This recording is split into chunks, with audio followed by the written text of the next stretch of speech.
Good morning student. நம்ம இது வரைக்கும் வருவாய் செலவு கணக்கில் இது வரைக்கும் நம்ம என்ன பண்ணோன்னா அந்த சந்தா தொகை நம்ம எவ்வாறு கணக்கிடுறோம் அப்படின்றத பற்றி பார்த்தோம்.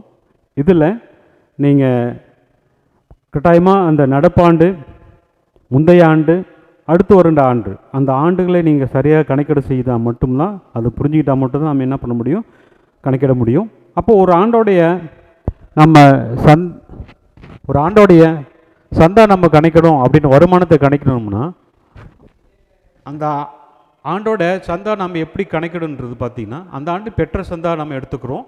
அந்த பெற்ற சந்தாவோட இப்போது பெற வேண்டிய அது அவுட்ஸ்டாண்டிங்னு இருக்குது இல்லைங்களா. 2 வகையான அவுட்ஸ்டாண்டிங் இருக்குது. அப்போது நடப்பாண்டு கரண்ட் இயருடைய அவுட்ஸ்டாண்டிங் இருக்கும், அதே மாதிரி ப்ரீவியஸ் இயர் சென்றாண்டோடைய அவுட்ஸ்டாண்டிங் இருக்கும், அதே மாதிரி ரிசீவ்ட் இன் அட்வான்ஸ். இப்போ முன்கூட்டி பெற்றது. இப்போ முன்கூட்டி பெற்றதுன்னு பார்த்தீங்கன்னா 2 வகையான முன்கூட்டி பெற்றிருக்கு. அப்போது நடப்பாண்டில் முன்கூட்டி பெற்றது இருக்கும், அதே மாதிரி சென்றாண்டில் முன்கூட்டி பெற்றது அப்படின்னு இருக்கும். அப்போது இந்த அதை பெற வேண்டியதும் முன்கூட்டி பெற்றதும் இது ரெண்டையும் நீங்கள் தெளிவுபடுத்திக்கணும். அப்போது இப்போ பெற வேண்டியதுன்னு எடுத்துட்டிங்கன்னா, இப்போ நடப்பாண்டில் பெற வேண்டியது இருக்குது அப்படின்னு பார்த்தீங்கன்னா, அப்போ நடப்பாண்டில் பெற வேண்டியது நம்ம என்ன பண்ணணும், நடப்பாண்டுடைய வருமானத்தோடு கூட்டணும். அதே மாதிரி இப்போ சென்றாண்டுக்குரியது அப்படின்ட்டு அப்போ சென்றாண்டில் பெற வேண்டியது இருக்கும் அப்படின்னா நடப்பாண்டில் அதை பெற்றிருப்பாங்க இல்லையா. அப்போ சென்றாண்டில் பெற வேண்டியது இருந்தால் அதை நம்ம என்ன பண்ணணும், கழிச்சிடணும். அதுக்கடுத்தது முன்கூட்டி பெற்றது பார்த்திங்கன்னா ரிசீவ்ட் இன் அட்வான்ஸ் சொல்கிறோம் இல்லையா. அப்போ ரிசீவ்ட் அட்வான்ஸ்ன்றது இப்போ கரண்டியில் ரிசீவ்ட் இன் அட்வான்ஸ்னால் அதை என்ன பண்ணணும், கழிச்சிடணும், லெஸ் பண்ணணும். So received in advance in previous year, அப்போ முந்தைய ஆண்டில் அதை முன்கூட்டி பெற்றிருக்காங்க அப்படின்னா அப்போ முந்தைய ஆண்டில் முன்கூட்டி பெறும்பொழுது அது நடப்பாண்டுக்குரியதாக தான் இருக்கும் இல்லைங்களா. அப்போது ப்ரீவியஸ் இயரில் ரிசீவ்ட் இன் அட்வான்ஸ் நம்ம என்ன பண்ணணும், ஆட் பண்ணிக்கணும். ஓகேவா, புரியுதா இல்லைங்களா. இந்த ரூல்ஸை நீங்கள் நல்லா பாருங்கள், அப்போ தான் தெரியும். ஓகே, ஒரு சம் பாருங்கள். Compute income from subscription for the year 2018 from the following particulars relating to club. அதாவது என்ன சொன்னால் ஒரு கழகத்தோட ஒரு கிளப்போட இன்கம் கால்குலேட் பண்ண சொல்லியிருக்காங்க. எந்த வருஷம் கொடுத்துருக்காங்கன்னா 2018 கொடுத்துருக்காங்க. அப்போது 2018ங்கிறது கரண்ட் இயர், அப்போது நடக்கிற ஆண்டுன்னு வச்சுக்கணும். அப்போது 2018 கரண்ட் இயர்னா அப்போ 2017ன்றது எந்த இயர், ப்ரீவியஸ் இயர். ஓகேங்களா. அப்போ முந்தைய ஆண்டு 2017. ஸோ 2019ன்னு வந்தால் அது அடுத்த ஆண்டு, சப்ஸ்டியூஷன் இயர், அப்போது அடுத்த வருஷம். அப்போது எந்த ஆண்டில் கணக்கு போடுறாங்களோ அது நம்ம கரண்ட் இயராக வச்சுக்கணும், நடப்பாண்டாக வச்சுக்கிறீங்க. அதுக்கு முந்தைய ஆண்டை எடுத்துக்கணும், அதேமாதிரி அடுத்த ஒரு ஆண்டையும் நம்ம எடுத்துக்கணும். ஸோ இந்த கணக்கு பொறுத்த வரைக்கும் 2018 கொடுத்துருக்காங்க, அதை நம்ம கரண்ட் இயராக மென்ஷன் பண்ணிக்கோங்க. இதில் என்ன சொல்லியிருக்காங்க, பர்டிகுலர்ஸ் கொடுத்துருக்காங்க. ஜனவரி 2018 ஒரு பர்டிகுலர் கொடுத்துருக்காங்க, 31 டிசம்பரில் ஒரு பர்டிகுலர்ஸ் கொடுத்துருக்காங்க. அப்போது 2018 2 வகையான பர்டிகுலர் கொடுத்துருக்காங்க. அப்போது ஜனவரியில் ஒரு பர்டிகுலர் அண்டு டிசம்பரில் ஒரு பர்டிகுலர் கொடுத்துருக்காங்க. அப்போது ஜனவரின்றது ஓப்பனிங் வச்சுக்கிறோம், அப்போ டிசம்பரில் கொடுக்குறது க்ளோசிங் தான். அப்போது 2017 க்ளோசிங் தான் அப்போ ஜனவரி 2018 ஓப்பனிங்காக வரும். சரிங்களா. இதில் என்ன சொல்கிறேன்னா அவுட்ஸ்டாண்டிங் சப்ஸ்கிரிப்ஷன் பெற வேண்டிய சந்தா அப்படின்னு கொடுத்துருக்காங்க. இப்போ பெற வேண்டிய சந்தா பாருங்கள், 10,000 7,000 கொடுத்துருக்காங்க. அதாவது ஓப்பனிங்கில் ஒரு 10,000 கொடுத்துருக்காங்க, க்ளோசிங்கில் ஒரு 7,000 கொடுத்துருக்காங்க. அப்போது அவுட்ஸ்டாண்டிங் கொடுக்கும்போது இந்த அவுட்ஸ்டாண்டிங் பாருங்கள், ஃபஸ்ட்டு கொடுத்துருக்க ஓப்பனிங் 10,000ன்றது ப்ரீவியஸ் இயருக்கு உண்டானது, அதாவது சென்றாண்டுக்குரியது அப்படின்றாங்க. அதுக்கடுத்தது 7,000 கொடுத்துருக்காங்களே அது பெற வேண்டியது, அப்போது கரண்ட் இயரோட அவுட்ஸ்டாண்டிங் அப்படின்றாங்க. ஓகே, அடுத்தது சப்ஸ்கிரிப்ஷன் ரிசீவ்ட் இன் அட்வான்ஸ் அப்படின்னு கொடுத்துருக்காங்க. ஓப்பனிங்கில் எவ்வளோ கொடுத்து 3,000 கொடுத்துருக்காங்க, அடுத்தது 5,000 கொடுத்துருக்காங்க. அப்போது சப்ஸ்கிரிப்ஷன் ரிசீவ்ட் இன் அட்வான்ஸ், அப்போது ரிசீவ்ட் இன் அட்வான்ஸ்ன்றது ப்ரீவியஸ் இயரில் கொடுத்துருக்காங்களே 3,000 கொடுத்துருக்காங்க இல்லையா, அது ப்ரீவியஸ் ரிசீவ்ட் இன் அட்வான்ஸ். அப்போ போன வருஷம் முன்கூட்டியே வாங்கியிருக்காங்க அப்படின்னா அப்போ போன வருஷம் முன்கூட்டி வாங்கினா அப்போ இந்த ஆண்டுக்குரியது தான் நம்ம எடுத்துக்கணும் அது. So received in advance previous year. அதே மாதிரி கரண்ட் இயரில் பாருங்கள் 5,000 ரிசீவ்ட் இன் அட்வான்ஸ். அப்போ கரண்ட் இயரில் நம்ம முன்கூட்டி வாங்குகிறோம், அப்போ நடப்பாண்டில் நம்ம முன்கூட்டி வாங்கினோம்னா அடுத்த ஆண்டுக்குரியது நம்ம முன்கூட்டியே வாங்கிக்கணும் அர்த்தம். ஸோ இதை தான் நம்ம எப்படி ஆட் பண்ணணும், லெஸ் பண்ணுறது தான் நம்ம கால்குலேட் பண்ணணும். ஓகே, பாருங்கள், calculation from the subscription of the during the year. அப்போது calculation of subscription during the year நம்ம போட்டுக்கிறோம், 2018 எழுதிக்கிறோம்.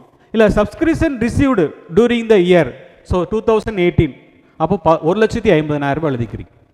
அப்போது 2018 1,50,000 நம்ம சப்ஸ்கிரிப்ஷன் வாங்கியிருக்கோம். இதில் ஆட் பண்ணிக்கிறோம். எதை ஆட் பண்ணிக்கிறோம்னா அவுட்ஸ்டாண்டிங் சப்ஸ்கிரிப்ஷன் கரண்ட் இயர். அப்போது கரண்ட் இயரில் எவ்வளோ அவுட்ஸ்டாண்டிங் இருக்குது. அப்போ நல்லா பாருங்கள், அந்த அவுட்ஸ்டாண்டிங் 2 அமௌண்ட் கொடுத்துருப்பாங்க இல்லையா, அதில் ப்ரீவியஸ் இயர் அவுட்ஸ்டாண்டிங் இருக்கும், கரண்ட் இயர் அவுட்ஸ்டாண்டிங் இருக்கும். ஓகேங்களா? அப்போது அதை ஆட் பண்ணணும். So current year outstanding 7,000 add பண்ணிக்கிறோம், 57,000 எழுதிக்கிறீங்க. அதுக்கடுத்தது add subscription received in advance in previous year. So received in அட்வான்ஸில் ப்ரீவியஸ் இயரில் நம்ம கொடுத்துருப்போம், ப்ரீவியஸ் இயரில் ஒரு 3,000 ரூபாய் கொடுத்துருப்பாங்க, அதை நீங்கள் ஆட் பண்ணிக்கிறீங்க. ஆட் பண்ணால் 1,60,000 வரும். ஓகேங்க. அதுக்கடுத்தது less subscription outstanding in previous year. அப்போது ப்ரீவியஸ் இயர் முந்தைய ஆண்டில் பெற வேண்டிய சந்தா இருந்தது இல்லைங்களா, அது 10,000 ரூபாய், அதை என்ன பண்ணிக்கிறீங்க, லெஸ் பண்ணிக்கிறீங்க. ஸோ லெஸ் பண்ண 1,50,000 வருது. அதுக்கடுத்தது less subscription received in advance current year. அப்போது கரண்ட் இயரில் நடப்பாண்டில் நம்ம என்ன பண்ணுறோம், சந்தா முன்கூட்டி பெற்றிருக்கிறோம். அப்போது நடப்பாண்டில் முன்கூட்டி பெறும்பொழுது அடுத்த ஆண்டுக்குரியது இல்லைங்களா, ஸோ அதனால் அதையும் நம்ம லெஸ் பண்ணிக்கிறோம். ஸோ லெஸ் பண்ணால் உங்களுக்கு 1,45,000 வருது. ஸோ இந்த 1,45,000 income from the subscription in the year 2018. Okay, புரியுதுங்களா? அதாவது சப்ஸ்கிரிப்ஷன் ரிசீவ்டாக நம்ம என்ன பண்ணணும், கரண்ட் இயர் அவுட்ஸ்டாண்டிங் ஆட் பண்ணிக்கிறீங்க, received in advance previous year add பண்ணிக்கிறீங்க, less subscription outstanding in previous year less பண்ணிக்கிறீங்க. அடுத்தது less subscription received in advance in current year, அதை வந்து லெஸ் பண்ணிக்கிறீங்க. லெஸ் பண்ண உங்களுக்கு கிடைக்கிறது 1,40,000 வருது. இது அந்த ஆண்டோடைய வருமானம். ஓகேவா? இதே மாதிரி ஒரு மாடல் சம் பார்க்கலாம் பாருங்க. எக்ஸாம்பிள் கொடுத்துருக்காம compute income subscription for the year 2018 for following particulars relating particulars. அதே மாதிரி ஜனவரி 1 கொடுத்துருக்காங்க, டிசம்பர் 31 டிசம்பர் 18 கொடுத்துருக்காங்க, அவுட்ஸ்டாண்டிங் சப்ஸ்கிரிப்ஷன் கொடுத்துருக்காங்க, அடுத்து சப்ஸ்கிரிப்ஷன் ரிசீவ்ட் இன் அட்வான்ஸ் கொடுத்துருக்காங்க. So subscription receive during the year 45,000 கொடுத்துருக்காங்க. ஓகே,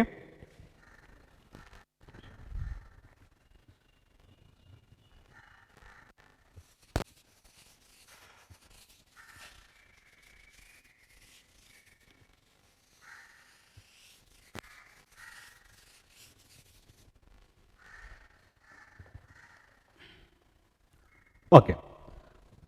சப்சிடி ரிசீவ்டு 45,000 எழுதிக்கிறேன். இதில் add outstanding subscription current year. அப்போது அந்த சப்ஸ்கிரிப்ஷன் கரண்ட் இயர் பாருங்க, அவுட்ஸ்டாண்டிங் கொடுத்துருப்பாங்க, அவுட்ஸ்டாண்டிங் சப்ஸ்கிரிப்ஷன் 3,000 5,000 கொடுத்துருக்காங்க. அப்போது 3,000 ப்ரீவியஸ் இயர் கொண்டது, 5,000 கரண்ட் இயர் கொண்டது. ஸோ இதோட நம்ம என்ன பண்ணணும், ஆட் பண்ணிக்கோங்க.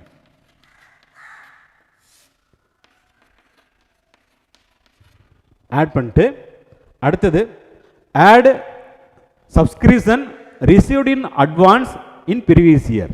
அப்போது முந்தைய ஆண்டில் ரிசீவ்ட் இன் அட்வான்ஸ் கொடுத்துருப்பாங்க, ஸோ 4,000 கொடுத்துருக்காங்க. ஸோ ரிசீவ்ட், அப்போது அதையும் நம்ம ஆட் பண்ணிக்கோங்க.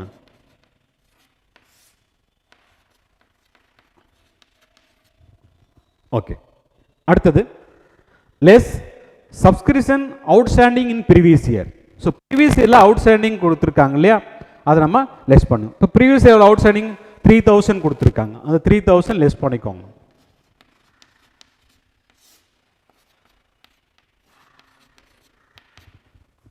ஓகே, அதுக்கடுத்தது less subscription received in advance in current year. So current இயரில் ரிசீவ்டு அட்வான்ஸ் கொடுத்துருக்காங்க, ஸோ 7,000.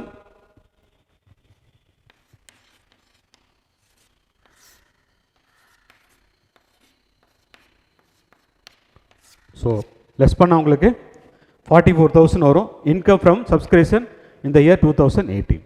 ஓகே ஸ்டூடெண்ட், ஓகே, நம்ம இந்த மாடல் புரியுதுங்களா? அதுக்கடுத்த மாடல் நாம் போகலாம். அதுக்கடுத்த மாடல் பாருங்கள். From the following particulars So how the item subscription will appear in the income and expenditure account for the year ended 31st December 2018. Subscription received in 2018 is rupees 16,000. So 16,000 ரூபாய் 2018 சந்தா பெற்றிருக்காங்க. which including அதில் சேர்ந்திருக்கின்றான் including 3,000 for 2017. அப்போ 2018 16,000 ரூபாய் நம்ம சந்தா பெற்றிருக்கிறோம். இதில் ஒரு 3,000 ரூபாய் 2017 ஆண்டுக்குரிய சந்தா இதில் சேர்ந்திருக்கின்றாங்க. And rupees 5,000 for 2019. அப்போ 2019 ஆண்டுக்கு ஒரு 5,000 ரூபாய் சேர்ந்திருக்கான். அப்போ சந்தா நடப்பாண்டில் பெற்ற சந்தாவில் 16,000 ரூபாயில் அதில் 3,000 ரூபாய் 2017 ஆண்டுக்குரியது இருக்கின்றாங்க சேர்ந்திருக்கு. அதே மாதிரி ஒரு 5,000 ரூபாய் 2019 ஆண்டுக்குரிய சேர்ந்திருக்கின்றாங்க. அப்போது இதில் கரண்ட் இயரோடைய சப்ஸ்கிரிப்ஷனோட ப்ரீவியஸ் இயரோடைய சப்ஸ்கிரிப்ஷனும் சப்ஸ்கிரிப்ஷன் இயரோடைய சப்ஸ்கிரிப்ஷன் ரெண்டுமே அதில் இன்க்ளூடிங் இருக்கின்றாங்க. அப்போ அது ரெண்டுமே இன்க்ளூடிங், அது ரெண்டுமே நம்ம என்ன பண்ணுவோம்னா லெஸ் பண்ணணும். ஓகே, அடுத்து பாருங்கள், subscription outstanding for the year 2018. அப்போது 2018 பெற வேண்டியது அவுட்ஸ்டாண்டிங் இருக்குது, 4,000 ரூபாய் கொடுத்துருக்காங்க. Subscription rupees for 2,000 was received in advance 2018 in year of the 2017. So இதில் பெற வேண்டிய நடப்பாண்டில் பெற வேண்டியது ஒரு 4,000 ரூபாய் கொடுத்துருக்காங்க சந்தா, அதை நம்ம ஆட் பண்ணிக்கணும். சப்ஸ்கிரிப்ஷன் 2,000 ரூபாய் ஒரு ரிசீவ் பண்ணியிருக்காங்க. எப்போ ரிசீவ் பண்ணியிருக்காங்கன்னா 2017 வாங்கியிருக்காங்க. அப்போது 2017 ப்ரீவியஸ் இயர், அப்போ முந்தையாண்டிலே வாங்கியிருக்காங்க. அப்போ முந்தையாண்டில் முன்கூட்டி பெற்றது ரிசீவ்ட் இன் அட்வான்ஸ், நம்ம அதை என்ன பண்ணணும் ஆட் பண்ணிக்கணும். ஓகேங்களா? இந்த சமம் பாருங்கள், நம்ம ஒர்க் அவுட் பண்ணுறோம் பாருங்கள். Income and expenditure account for the year ended 31st December 2018 எழுதிக்கிறீங்க. இதில் டெபிட் சைடில் எக்ஸ்பெண்டிச்சர் எழுதிக்கிங்க, கிரெடிட் சைடில் இன்கம் எழுதிக்கோங்க. ஓகே, சப்ஸ்கிரிப்ஷன் இன்கம் சைடில் வரும். ஸோ இன்கம் சைடில் வரும்போது பைன்னு யூஸ் பண்ணிக்கோங்க. பை சப்ஸ்கிரிப்ஷன் ரிசீவ்டு அப்படின்னு எழுதிக்கிறீங்க, 16,000 ரூபாய் எழுதிக்கிறீங்க. Subscription received 16,000. இதில் நம்ம என்ன பண்ணோம்னா அந்த இன்க்ளூடிங் சொல்லியிருக்காங்க இல்லையா, 2017 அண்ட் 2018 இன்க்ளூடிங் கொடுத்துருக்காங்க இல்லையா, அந்த ரெண்டையும் நம்ம என்ன பண்ணணும் லெஸ் பண்ணணும். அப்போ லெஸ் ப்ரீவியஸ் இயர் 2017 நம்ம கொடுத்துருக்கோம், அதை லெஸ் பண்ணிக்கிறீங்க. அதுக்கடுத்து லெஸ் சப்ஸ்கிரிப்ஷன் இயர், அதாவது அடுத்த ஆண்டுக்குரியது 2019, அது ரெண்டையும் நம்ம லெஸ் பண்ணால் நமக்கு 8,000 கிடைக்குது. அதுக்கடுத்தது ஆட் அவுட்ஸ்டாண்டிங் சப்ஸ்கிரிப்ஷன். அப்போ அவுட்ஸ்டாண்டிங் சப்ஸ்கிரிப்ஷனை கரண்ட் இயரோட அவுட்ஸ்டாண்டிங் 2018 கரண்ட் இயர் அவுட்ஸ்டாண்டிங் என்ன பண்ணுறீங்கன்னா இந்த 4,000 ஆட் பண்ணிக்கிறேன், 12,000. அடுத்தது add received in advance in previous year. அப்போது முந்தைய ஆண்டில் என்ன பண்ணியிருக்காங்கன்னா முன்கூட்டி பெற்றிருக்காங்க. அப்போ முந்தைய ஆண்டுன்றது ப்ரீவியஸ் இயரில் நம்ம வந்து அப்போ நடப்பாண்டுக்குரிய முன்கூட்டி பெற்றிருக்காங்க, அதை நம்ம என்ன பண்ண ஆட் பண்ணிக்கிறோம். ஆட் பண்ணி நம்ம அவுட்டர் எழுதிக்க 14,000 எழுதிக்கிறோம். ஓகே, புரியுதா ஸ்டூடெண்ட்? மறுபடியும் சொல்கிற பாருங்கள், சப்ஸ்கிரிப்ஷன் ரிசீவ்டு எழுதிக்கிறீங்க, அதிலிருந்து ப்ரீவியஸ் இயரையும் சப்ஸ்கிரிப்ஷன் இயர் ரெண்டையுமே லெஸ் பண்ணிக்கிறீங்க. ஸோ லெஸ் பண்ணிட்டு அதை எதை ஆட் பண்ணிக்கிறீங்கன்னா outstanding subscription in current year add பண்ணிக்கிறீங்க. அடுத்தது received in advance in previous year, previous இயரில் நம்ம முன்கூட்டி வாங்கியிருப்போம் பெற்றிருப்போம் இல்லையா, அந்த தொகையை நீங்கள் என்ன பண்ணி ஆட் பண்ணிக்கிறோம். ஓகேவா? சரிங்க, இதே மாதிரி ஒரு சம் பார்க்கலாம் பாருங்கள்.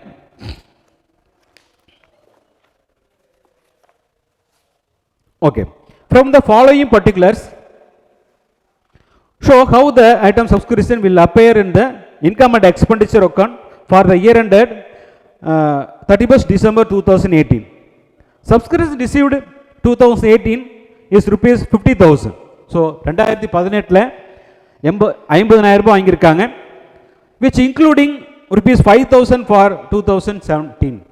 ஸோ 2017 5,000 ரூபாய் சேர்ந்துருக்காங்க.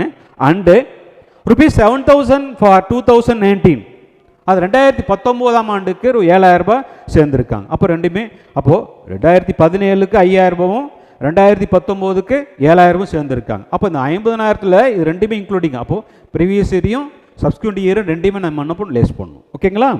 அடுத்தது subscription outstanding for the year 2018. அப்போ கரண்ட் இயரில் வந்து ஒரு 6,000 ரூபாய் பெற வேண்டியது இருக்குது, அவுட்ஸ்டாண்டிங் சப்ஸ்கிரிப்ஷன் இருக்குது.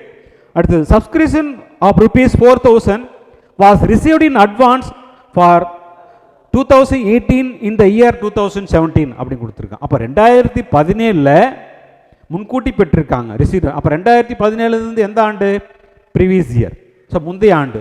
அப்போ முந்தைய ஆண்டில் என்ன பண்ணுறான்னா முன்கூட்டி நம்ம பெற்றிருக்கோம், அதை நம்ம என்ன பண்ணணும்? ஆட் பண்ணிக்கணும். ஓகே, அதை சப்மிட் பண்ணி பார்க்கலாங்களா? ஓகே.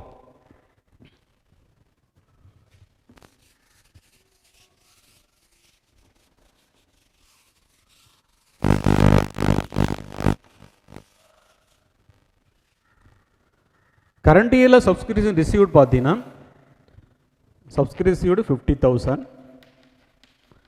இதில் ப்ரீவியஸ் இயரோட இது 5,000 ரூபாய் சேர்ந்துருக்குன்னு சொல்லியிருக்காங்க. ஸோ 5,000 இதில் சேர்ந்துருக்கு, அதை லெஸ் பண்ணிக்கோங்க. 45,000. அதுக்கடுத்தது 2019ஓடது ஒரு 7,000 ரூபாய் இன்க்ளூடிங்காக இருக்காங்க. ஸோ 7,000 ரூபாய் சப்ஸ்கிரிப்ஷன் இயர், அதையும் நம்ம என்ன பண்ணணும்? லெஸ் பண்ணிக்கோங்க.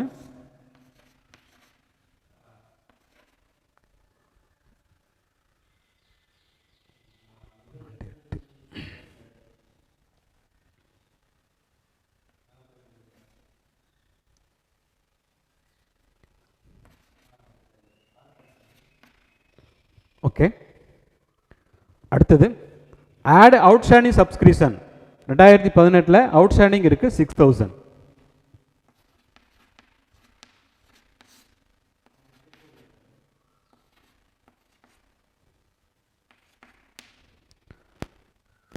அடுத்தது add received in advance in previous year. எவ்வளோ? 4,000. ஏர் பண்ணால் 48,000. ஓகே, இந்த சம் புரியுதுங்களா? அதாவது சப்ஸ்கிரிப்ஷன் ரிசீவ்டு எழுதிக்கிறீங்க, ப்ரீவியஸ் இயர் எடுத்து லெஸ் பண்ணிக்கிறீங்க, சப்ஸ்கிரிப்ஷன் இயர் அடுத்த வருஷத்தையும் லெஸ் பண்ணிக்கிறீங்க. எதை ஆட் பண்ணி கூட்டிக்கணும்? எதை கூட்டணும்னா நடப்பாண்டில் பெற வேண்டியதை கூட்டிக்கிறீங்க, சென்ட்ராண்டில் முன்கூட்டி பெற்றதை கூட்டிக்கிறீங்க, சென்ட்ராண்டில் முன்கூட்டி பெற்றதை கூட்டிக்கிறீங்க. இது புரியுதுங்களா? இதை ப்ராக்டிஸ் பண்ணி பாருங்கள்.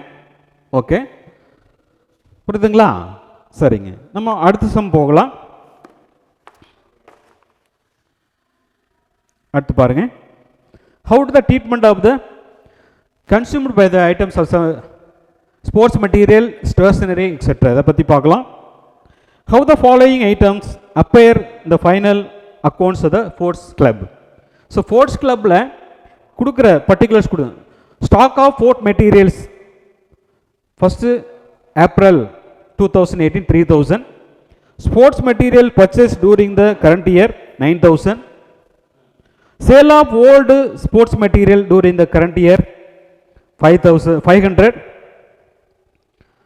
Stock of sports material 31 March 2019 4,000.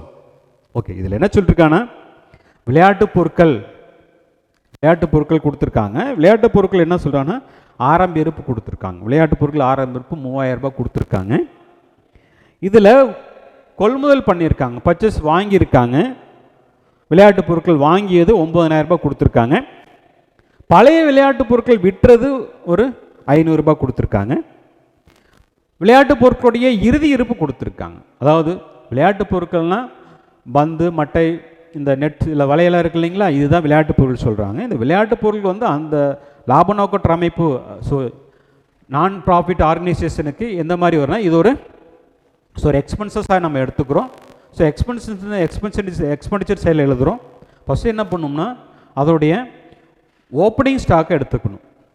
அதோட ஓப்பனிங் ஸ்டாக் எடுத்துகிட்டு அதோட என்ன பண்ணோம்னா பர்ச்சேஸ் வாங்கியிருக்காங்க இல்லையா, அந்த இயரில் வாங்கினதை நம்ம ஆட் பண்ணணும். ஆட் பண்ணிவிட்டு இந்த க்ளோசிங் ஸ்டாக்கை நம்ம என்ன பண்ணணும்? லெஸ் பண்ணணும். க்ளோசிங் ஸ்டாக்கை லெஸ் பண்ணணும். சரி சார், இதில் வந்து sale of old sports material கொடுத்துருக்காங்க இல்லையா, அது பழைய விளையாட்டு பொருட்கள் விற்பனை செய்தது, அது வந்து ஒரு நமக்கு இன்கமாக வச்சுக்கணும். ஸோ இன்கம்ன்றதுனால அது இன்கம் சைடில் காட்டணும். ஓகேவா? இந்த சம் எப்படி நம்ம ஒர்க் அவுட் பண்ணுறோன்னா பாருங்கள். ஃபஸ்ட்டு என்ன பண்ணிக்கிறீங்கன்னா income and expenditure account for the year ended எழுதிக்கிறீங்க. எக்ஸ்பெண்டிச்சர் அண்டு இன்கம் எழுதிக்கிறீங்க. ஸோ எக்ஸ்பென்சிவ் சைடில் டூ ஸ்போர்ட் மெட்டீரியல்ஸ் கன்சியூம்னு எழுதிக்கிறீங்க. அதில் ஓப்பனிங் ஸ்டாக் 3,000 எழுதிக்கிறீங்க. ஆடு பர்ச்சேஸ்டு, அந்த வருஷம் வாங்கினது பர்ச்சேஸ் பண்ணுறதை ஆட் பண்ணிக்கிறீங்க. லெஸ் க்ளோசிங் ஸ்டாக் என்ன பண்ணுறீங்க? லெஸ் பண்ணி அவுட் எழுதிக்கிறீங்க. அதாவது ஸ்போர்ட்ஸ் மெட்டீரியல் இந்த வருஷம் நம்ம எவ்வளோ யூஸ் பண்ணியிருக்கோம்னா 8,000 ரூபாய் யூஸ் பண்ணியிருக்கோங்க. அதாவது ஓப்பனிங்கில் இருந்தது 3,000, வாங்கினது 9,000, ஆக மொத்தம் 12,000. கடைசியில் இறுதி இருப்பு வந்து 4,000 ரூபாய் இறுதி இருப்பு இருக்குது. அப்போ மீதி 8,000 அந்த வருஷத்தில் நம்ம ஸ்போர்ட்ஸ் மெட்டீரியல் என்ன பண்ணுறோம், யூஸ் பண்ணியிருக்கோம். ஸோ பழைய விளையாட்டு பொருள் விற்றுருக்காங்க, sold for old for sports material. அது என்ன இன்கமாக வச்சு by sale of old sports material 500 எழுதிக்கிறீங்க. ஓகேவா? சரி. அடுத்தது பேலன்ஸ் ஷீட் எழுதிக்கணும். Balance sheet as on 31st March 2019 எழுதிட்டு லைபிலிட்டி அசெட்ஸ் எழுதிக்கிறீங்க. ஸோ இந்த க்ளோசிங் ஸ்டாக் இருக்கு இல்லைங்களா, க்ளோசிங் ஸ்டாக் நம்ம 4,000 இருக்கு இல்லைங்களா, அது வந்து ஒரு அசெட்டாக ட்ரீட் பண்ணி நம்ம அசெட் சைடில் எழுதிக்கணும். ஸ்டாக் ஆஃப் ஸ்போர்ட்ஸ் மெட்டீரியல்ஸ் 4,000 எழுதிக்கணும். Okay student? ஓகேவா? சரிங்க. இதே மாதிரி அடுத்த சம் பார்க்கலாங்களா? பாருங்க.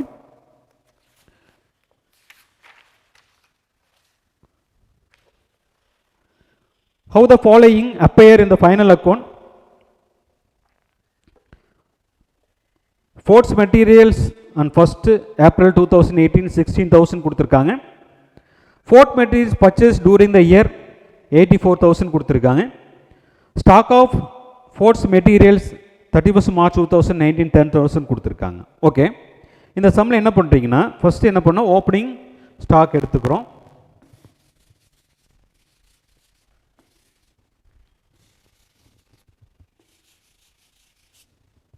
ஓப்பனிங் ஸ்டாக் எவ்வளோ இருக்குது அப்படின்னு பார்த்தீங்கன்னா 16,000 ரூபாய் இருக்குது ஓப்பனிங் ஸ்டாக்கு.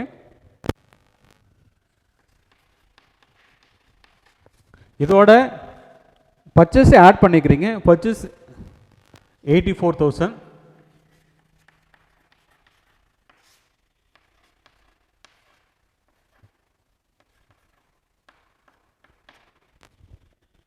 அந்த க்ளோசிங் ஸ்டாக் மெட்டீரியல்ஸ் இருக்குல்ல, ஸ்போர்ட்ஸ் மெட்டீரியல் இருக்கு இல்லையா 10,000, அதை வந்து நம்ம என்ன பண்ணுறீங்கன்னா லெஸ் பண்ணிக்கிறீங்க. லெஸ் பண்ணால் 90,000. அப்போ இந்த சம்மில் 90,000 நம்ம என்ன பண்ணிருக்கோம். அதுக்கடுத்தது பேலன்ஸ் ஷீட்டில் என்ன பண்ணோம்னா அந்த க்ளோசிங் ஸ்டாக் இருக்கு இல்லைங்களா, அந்த க்ளோசிங் ஸ்டாக் மெட்டீரியல் ஸோ 10,000 அது அசட் சைடில் எழுதிக்கிறீங்க. ஓகேங்களா? சரிங்களா? சரிங்க. அதே மாதிரி இன்னொரு சம் இருக்கும் பாருங்க. 15th sum. How will the following appears financial account? ஓகேவா? இதில் opening stock of bats and balls கொடுத்துருக்காங்க. மட்டைகள், பந்து மட்டைகள் கொடுத்துருக்காங்க 3,000 ஓப்பன் தொடக்க இருப்பு கொடுத்துருக்காங்க. Purchase of bat and balls during the year, அந்த ஆண்டில் வாங்கிய பந்து மட்டைகள் 17,000 ரூபாய் கொடுத்துருக்காங்க. Sale of old bats and balls 2,000 கொடுத்துருக்காங்க. Closing stock bat and balls கொடுத்துருக்காங்க 4,000. ஓகேங்களா? இதில் என்ன ஓப்பனிங் ஸ்டாக் கொடுத்துருக்காங்க, வாங்கியது கொடுத்துருக்காங்க, வாங்கிய பந்து மட்டையில் வாங்கிறது, விட்டுறது கொடுத்துருக்காங்க, இறுதிருப்பு கொடுத்துருக்காங்க. சரிங்களா? இதை எப்படி நம்ம அப்ளை பண்ணுறது பார்த்தீங்கன்னா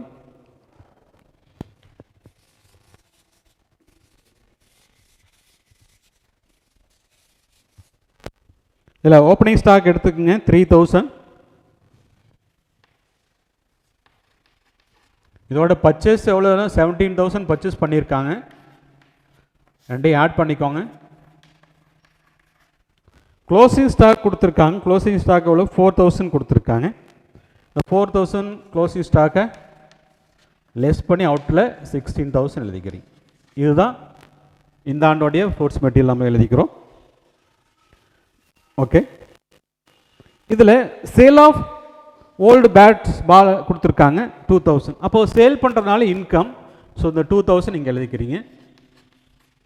ஓகே, அடுத்து பேலன்ஸ் ஷீட்டில் இந்த க்ளோசிங் ஸ்டாக் இருக்கு இல்லைங்களா, எவ்வளோ 4,000. அந்த 4,000 இங்கே எழுதிக்கிறீங்க. எங்கே அசட் சைடில் 4,000 எழுதிக்கிறீங்க. அப்போது ஒரு கணக்கில் பார்த்தீங்கன்னா அவங்க மெட்டீரியல்ஸ் கொடுத்துருக்காங்க, ஸ்போர்ட்ஸ் மெட்டீரியல் கொடுத்துருக்காங்கன்னா ஓப்பனிங் ஸ்டாக் எடுத்துகிட்டு பர்ச்சேஸ் ஆட் பண்ணிக்கிறீங்க, க்ளோசிங் ஸ்டாக்கை லெஸ் பண்ணிக்கிறீங்க.